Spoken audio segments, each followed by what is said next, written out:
자, 이제 드디어 여러분들 고린도전서 강해 이제 오늘 마지막까지 왔습니다. 오늘 마지막 날입니다.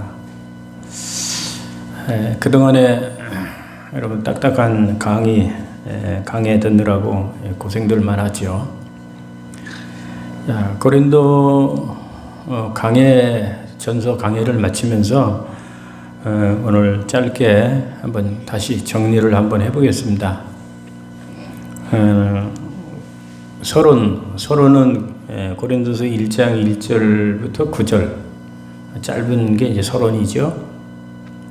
그 다음에 본론이 고린도서 1장 10절부터 지난주까지 고린도서 16장 12절까지 지난주 본론입니다. 그 다음에 이제 오늘 짧은 말씀이 이제 고린도 전서의 이제 결론 부분입니다. 오늘 본문이.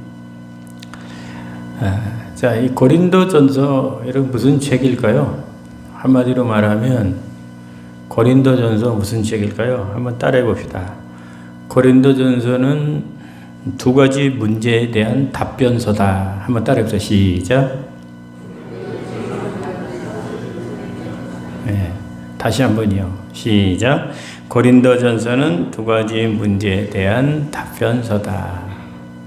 무슨 말인지 아는 분들은 알겠지만 또 모르는 갸우뚱하는 분들도 있는 것 같아요. 고린도 전서를 한마디로 말하면 두 가지 문제에 대한 답변서, 두 가지 문제에 대한 답변서다, 이렇게 말할 수가 있습니다. 여러분 꼭 잘 기억을 해 두십시오. 고린도 전서 두 가지 문제에 대한 답변서. 자, 그럼 두 가지 문제가 뭘까요? 궁금하죠? 아시는 분들 다 알지만 다시 정리하는 겁니다. 두 가지 문제. 첫째는 하나는 들려온 문제입니다. 들려온 문제. 고린도서 1장 11절에 보면 근로의 집을 통해서 들려온 소문과 같은 소리. 그것이 뭐냐면은 하나는 1장에서 고린도서 1장에서 4장에 나오는 우리가 귀를 따갑게 들은 분쟁에 대한 문제, 또 하나는 5장에서 6장에 나오는 음행 문제, 교회 안에서 가는 문제, 음행 문제. 자, 이것이 근로의 집을 통해서 바울의 귀에 들려온 소리입니다.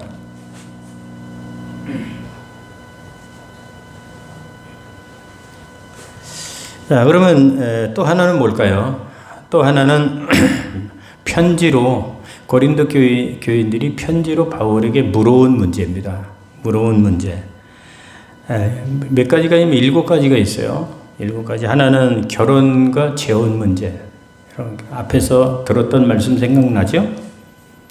결혼과 재혼 문제. 그 다음에 우상 제물 문제. 우상의 제물 먹어야 되냐 말아야 되느냐 하는 우상 제물 문제. 그 다음에 예배 때 여자의 그 복장 문제. 여자의 복장 문제. 그 다음에 네 번째는 성찬식 문제. 다섯 번째는 성령의 은사 문제.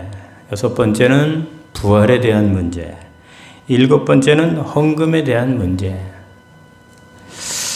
자, 그래서 고린도 전서는 이렇게 두 가지, 전체는 9가지죠. 크게 말하면 두 가지. 근로의 집을 통해서 바울의 귀에 들려온 두 가지 문제. 그 다음에 이제 고린도 교인들이 편지로 물어온 7가지 문제. 이런 두 가지, 크게 말해서 두 가지 문제에 대한, 그거에 대한 답변을 쓴 것이 고린도 전서입니다. 이해가 가죠? 그래서 고린도 교회는 얼마나 문제투성인지 모릅니다. 그죠? 그래서 오늘날 교회 안에서도 그 문제를 당했을 때 이 고린도 전서를 보면 큰 도움이 되는 그런 이제 하나님의 성경입니다. 고린도 전서는 그래서 크게 두 가지 문제에 대한 답변서다라는 것을 여러분들이 꼭 기억을 하시기 바랍니다. 자, 그럼 오늘 본문 말씀은 결론이라 그러죠. 결론. 고린도전서 16장의 결론으로 마지막 문안 인사와 이제 당부의 말씀입니다. 자, 그래서 첫 번째로 마지막 문안 인사입니다. 오늘 마지막 문안 인사. 우리 19절부터 21절 우리 큰 소리 한번 읽어보겠습니다. 시작. 아시아의 교회들이 너희에게 문안하고 아굴라와 브리스가와 그 집에 있는 교회가 주 안에서 너희에게 간절히 문안하고 모든 형제도 너희에게 문안하니 너희는 거룩하게 입맞춤으로 서로 문안하라. 나 바울은 친필로 너희에게 문안하노니. 이 말씀을 여러분 자세히 보면 무슨 말씀이 가장 많이 반복해서 이렇게 나옵니까? 문안이라는 소리죠. 문안. 문안이라는 소리가 그래서 이 말씀을 읽어보면 문안하고 문안하고 문안하니 뭐 문안하라 문안하노니 이게 문안이라는 소리가 제일 많이 나옵니다. 자, 이것을 보면 우리 기독교는 자, 예의가 반듯한 종교죠. 예의가 무례한 종교가 아닙니다. 그래서 인사도 잘하고 상대방 배려를 잘하는 게 우리 기독교입니다. 여기 문안한다는 말은 무슨 말입니까? 인사하는 거죠. 옛날에 우리는 뭐 문안한다 그러잖아요. 아버님한테 문안해라. 할아버지한테 들어가서 문안해라. 이런 말씀 많이 들었지 않습니까? 그러니까 인사라고 하는 말인데 인사긴 인사인데 어떤 인사입니까? 한마디로 말하면 정중한 인사입니다. 예의를 지키고 예의를 갖추고 가벼운 인사가 아니라 아주 정중한 인사를 말하는 거죠. 자, 그러면 오늘 본문에 보면 누가 고린도 교회에 이렇게 인사를 하고 있습니까? 여기 오늘 읽은 말씀 보면 첫 번째로 아시아 교회들이죠. 아시아 교회가 고린도 교회에 인사를 하고 있다 이겁니다. 아시아의 모든 교회들은 바울이 다 세운 교회가 아니죠. 바울이 다 세운 교회가 아닙니다. 바울이 다 돌아본 교회도 아니고 다 아는 교회도 아닙니다. 그럼에도 불구하고 아시아의 모든 교회들이 이렇게 고린도 교회에 인사를 하고 있다고 하는 것은 교회라는 것은 경쟁 관계가 아니다라는 것을 우리에게 가르쳐 주는 겁니다. 이 땅에도 교회가 많이 있지만 네 교회 내 교회 뭐 이렇게 따지지만 이게 다 하나님의 교회이기 때문에 교회들은 이단이 아닌 이상 경쟁 관계가 아니고 함께 가야 하는 그런 관계라는 거죠. 그렇습니다. 교회는 함께 가야 하는 동반자와 같은 그런 관계죠. 실제로 초대교회 당시에는 교회들 간에 경쟁이 없었습니다. 그러나 요즘에는 어떻습니까? 교회들마다 이 경쟁이 좀 많이 있죠. 경쟁이. 참 그래서 안타깝고 이 교회가 경쟁이 있다는 것은 교회의 본질이 아니죠. 그런데 이 아시아의 이 모든 교회들이 고린도 교회에 지금 인사를 하고 있다 이거죠. 문안하고 있다. 두 번째 누가 하고 있다 그랬습니까? 아굴라와 브리스가와 그 집에 있는 교회가 또 고린도 교회에 문안하고 있다고 지금 말씀하고 있습니다. 아굴라와 브리스가는 부부죠, 부부. 예수 잘 믿는, 하나님 잘 믿는 그런 부부입니다.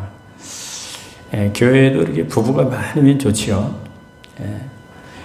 바울의 그리고 신실한 동역자 부부입니다. 남편은 아굴라고 아내는 브리스길라죠. 부인의 이름이 원래는 브리스길라인데 오늘 본문에는 브리스가라 그랬어요. 왜 그랬을까요? 그것은 바로 브리스길라의 준말입니다. 준말. 그래서 브리스길라인데 브리스가라고 이렇게 한 거죠. 근데 오늘 본문에는 남편의 이름이 먼저 나와요. 아굴라와 브리스가. 이렇게 먼저 나오는데, 다른 성경에 보면은 대부분 이 아내 이름이 먼저 나옵니다. 그래서 아굴라와 브리스가 이게 아니라 브리스길라와 아굴라. 이렇게 많이 나옵니다. 왜 그런지 압니까? 그것은 남편보다 아내 브리스길라가 신앙이 깊고 성숙한 신앙을, 그 아내가 남편보다 성숙한 신앙을 가지고 있었기 때문으로 그렇게 보입니다. 자, 이 부부가 바울과 처음 만났을 때는 어디서 만나는지 압니까? 고린도에서 만났습니다. 바울과 이 부부가. 그래서 고린도에서 만나가지고 또 천막지기라고 하는 이 업이 또 같은 거예요, 바울하고. 그래가지고 더욱더 바울과 좋은 동역자가 되죠. 아주 좋은 동역자가 돼서 고린도 교회를 세우는데 이 브리스가와 아굴라가 아주 큰 역할을 합니다. 그리고 바울이 고린도 교회를 떠날 때는 이 부부도 같이 떠났어요. 고린도 교회를 같이 떠나가지고 에베소로 갔다가, 바울을 따라서 에베소로 갔다가 에베소에서 누굴 만나냐면 아볼로를 만납니다. 그래서 아볼로를 만나서 이 아굴라 브리스가 부부가 아굴라를 가르쳐가지고 변화를 시켰어요. 아굴라 브리스길라 대단한 부부입니다. 아굴라를 변화를 시킨 사람이에요. 그리고 이 신실한 부부는 자신의 집을 그 집회 장소로 에베소에서 제공해가지고 에베소 교회 발전에 큰 공헌을 한 부부가 이 브리스가와 아굴라 부부입니다. 그래서 본문에 아굴라와 브리스가와 그 집에 있는 교회가 문안한다고 했는데, 그 집에 있는 교회는 바로 어떤 교회냐면 바로 에베소 교회를 말합니다. 그래서 아굴라와 브리스가와 에베소 교회가 고린도 교회에 지금 문안한다는 거죠. 자, 이렇게 문안 인사하는 걸 볼 수 있습니다. 그다음에 세 번째로 또 누가 고린도 교회에 문안을 하고 있습니까? 모든 형제도 너희와 문안한다. 모든 형제도. 에베소에서 지금 고린도 전서를 쓰고 있는 이 바울과 함께 하고 있는 모든 동역자들, 모든 형제들이 다 고린도 교회에 문안을 한다. 이런 말씀이죠. 자, 마지막으로 누가 또 문안을 합니까? 마지막으로 바울이 문안을 하는데, 바울은 친필로 너희에게 문안한다. 친필로. 바울은 다메섹에서 주님을 만날 때 하늘에서부터 강한 빛을 맞아가지고 눈에 맞아서 눈에 안질이 있었던 사람이지요. 안질. 그래서 바울은 글을 쓰거나 글을 읽을 때는 막 눈물이 흐르고 글자가 잘 안 보여가지고 그가 쓴 모든 성경은 대부분 거의 다가 다른 사람이 대피를 한 거죠. 하지만 바울은 고린도 교회를 얼마나 사랑하는지 친필로 써가지고 이 고린도 교회에게 문안하고 있다는 거예요. 여러분 얼마나 감동적입니까? 그죠? 안질이 걸려가지고 글씨가 보이지 않고, 그래서 모든 다른 성경은 다 대필로 쓰는데 이 고린도 교인들을 얼마나 사랑하는지 친필로 써가지고 너희에게 인사하고 있다고 바울이 이렇게 지금 말을 하고 있습니다. 상당히 감동적인 그런 말씀이죠. 자, 이렇게 고린도 교회의 아시아 교회, 그 다음에 아볼라 브리스가 부부와 그 교회, 그리고 모든 형제들, 그리고 고린도 교회 개척자인 이 바울까지도 친필로 고린도 교회에 문안하고 있는데, 자, 그러면 어떻게 인사를 할까요? 우리는 인사를 잘 못할 때도 참 많죠. 인사만 잘해도 복을 받는데 우리는 서로 쳐다보면서도 인사를 안 하는 경우가 있고, 또 인사를 하더라도 여러분 어떻게 인사하느냐가 중요합니다. 그래서 우리가 인사법도 좀 배워야 되죠. 오늘 말씀해 보면 어떻게 인사하는가 하는 게 나옵니다.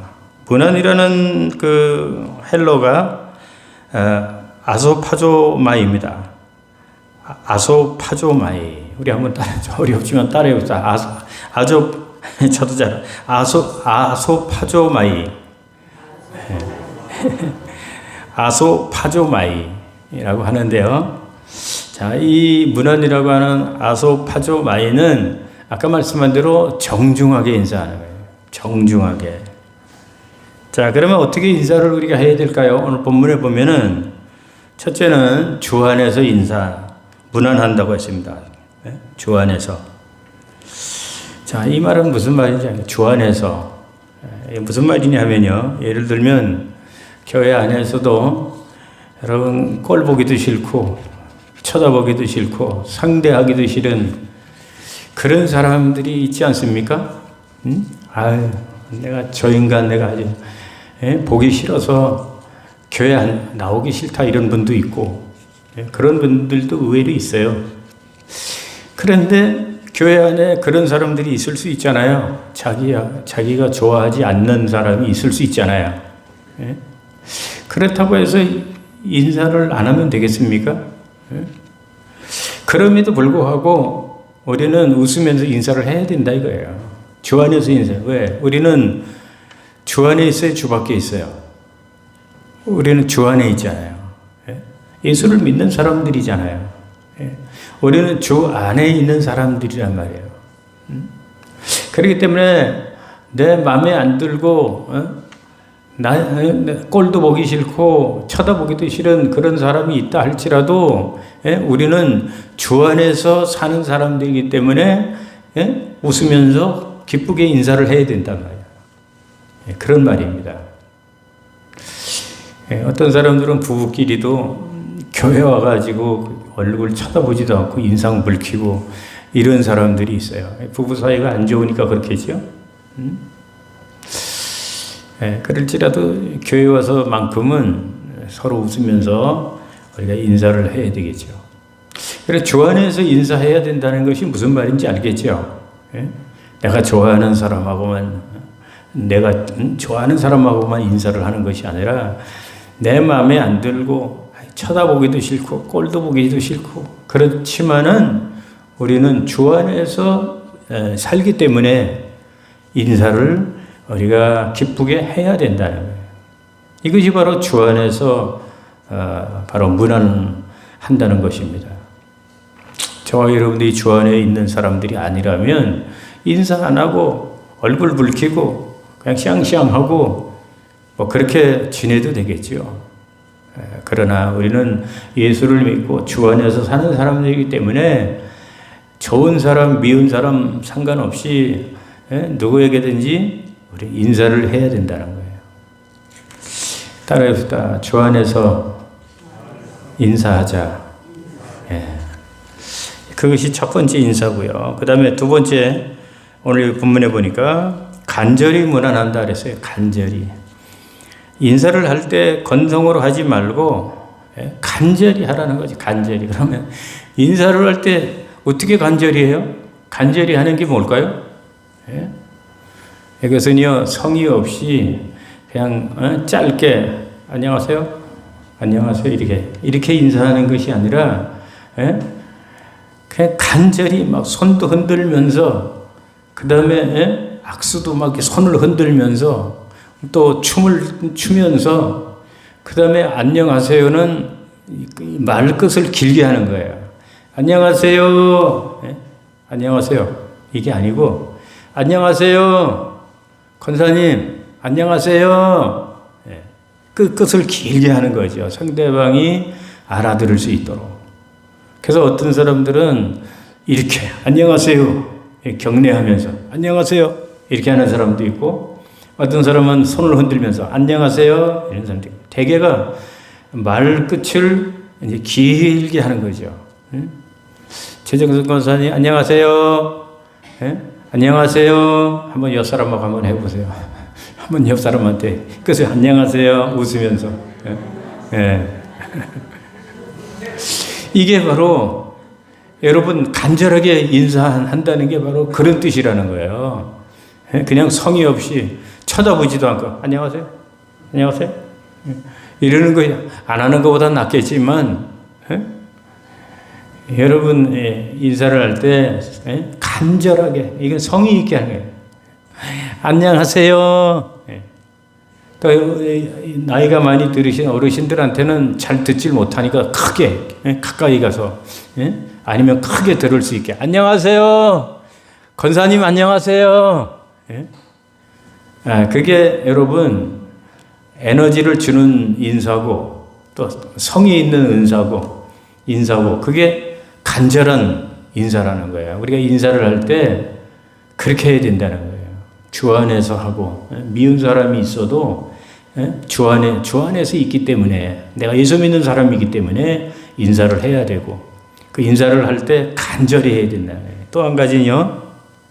오늘 본문에 거룩하게 입맞춤으로 문안하라. 여기 입맞춤이라고 해서 뽀뽀를 하는 게 아니고요. 이 얼굴 볼에다가 입을 그냥 갖다 대는 거죠. 그리고 손등에다가 하든지. 자, 이것은 당시나 지금이나 서방 세계에서 행해지는 인사 관습이죠. 이 인사법에는 세 가지 의미가 있답니다. 첫 번째는 서로 미워하고 싸우다가도 화해하는 그런 뜻으로 화해하려고 하려고 하는 목적이 있을 때 하는 그런 인사법이고, 두 번째는 이제 평화의 목적으로 하는 인사법이고, 세 번째는 내가 너를 사랑한다고 하는 그런 뜻으로 인사를 했다고 합니다. 자, 여러분 어떤 사람들을 보면 사람들보다 보면 뭐 천체만별 별의별 사람들이 다 있지 않습니까? 그죠? 별의별 사람들이 다 있는데 그 중에 생전 인사를 안 하는 사람들이 있어요. 생전 누구한테든지 인사를 안 하는 사람. 자, 우리 교회도 전에 그런 사람이 한 분 있었어요. 그러면은 항상 제가 먼저 인사하죠. 제가 먼저. 그것도 큰 소리. 안녕하세요. 크게. 그러면 그냥 이러고 말해요. 자, 그런데도 또 인사를 안 하는 분들이 있습니다. 여러분, 우리는 이소, 파조, 마이, 문안 인사 하나만 잘해도 여러분 우리는 복을 받을 수가 있습니다. 그래서 이런 책이 있습니다. 어떤 책이냐면 유치원에서 가르쳐 주는 것만 해도 유치원에서 배우는 것만 잘해도 사회에서 성공한다 라는 그런 책이 있어요. 유치원에서 가르쳐 주는 것만 잘해도 사회에서 성공할 수 있다 라는 책. 그 유치원에서 제일 먼저 가르치는 게 우리 여진이 유치원 선생님이 계시지만 유치원에서 가장 먼저 가르치는 게 뭐예요? 인사법을 가르치잖아요. 인사하는 거 가르치잖아요.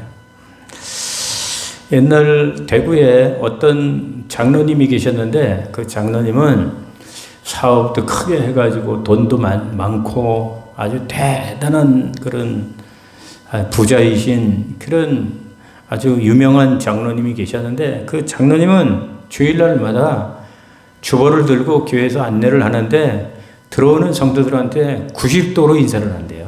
90도 여러분 인사 쉽지 않습니다. 그 지체 높으신 장로님이 뭐가 부족한 게 있다고 성도들한테 90도로 인사를 매 주일마다. 그런데 어느 날 그 새신자가 들어오다가 그 장로님이 인사를 받았대요. 90도 인사를. 그 인사를 받고 그 새신자가 내가 언제 저런 분한테 이런 대단한 인사를 내가 언제 받겠느냐고 감동을 받아가지고 그 새신자가 그날로 그 교회에 등록을 해버렸답니다. 등록을. 여러분 교회 인사가 이렇게 중요합니다. 우리도 이 장로님 같이 인사 잘하는 그런 여러분 성도들이 돼야 되죠. 새신자가 왔는데도 인사도 안 하고 본척 사람이 왔는지 갔는지도 모르고 그러면 여러분 같으면 그런 교회 뭐 또 두 번 다시 가고 싶겠습니까?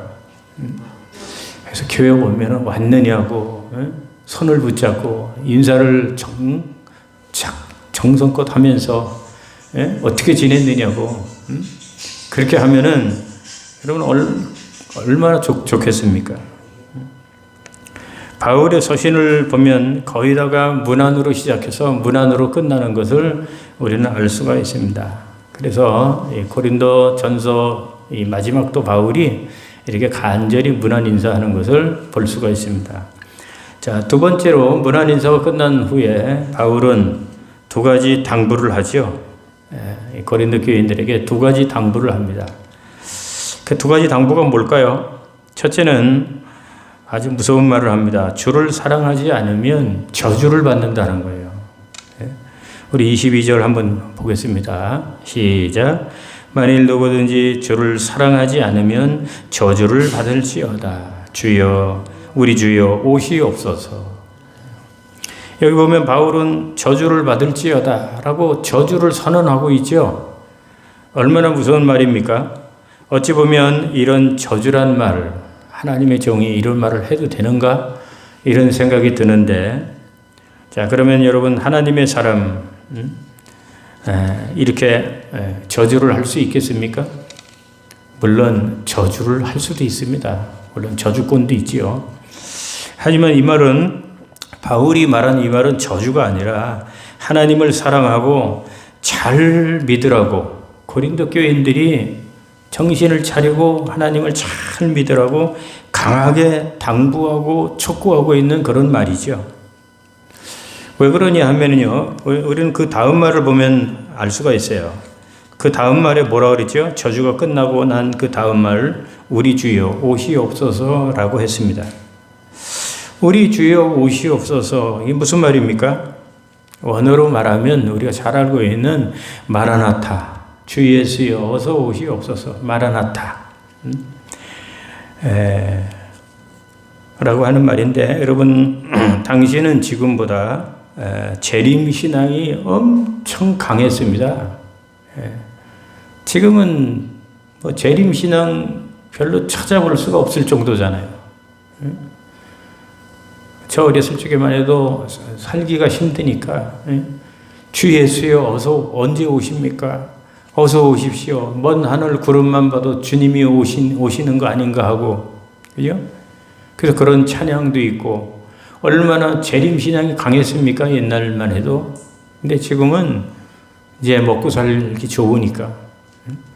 주 예수여 어서 오십시오. 마라나타 하는 것보다는 주 예수여 천천히 오십시오. 그러죠. 지금 오시면 안 됩니다. 그거죠. 요즘 사람들은. 재림신앙이 희박해요, 희박해. 그때 당시하고 지금하고는 완전히 바뀐 것 같아요. 그래서 그때, 말세를 살아가는 지금 우리가 더 이 마라나타 재림신앙으로 더 강해야 되는데, 오히려 초대교회 성도들이 재림신앙으로 더 강했습니다. 그래서 재림신앙, 주 예수의 오시옵소서, 이 마라나타라고 하는 말은 당시 믿는 사람들의 그 인사법이었어요. 인사법. 그래서 만나면 우리는 안녕하세요, 샬롬 이러는데, 그때 사람들은 마라나타.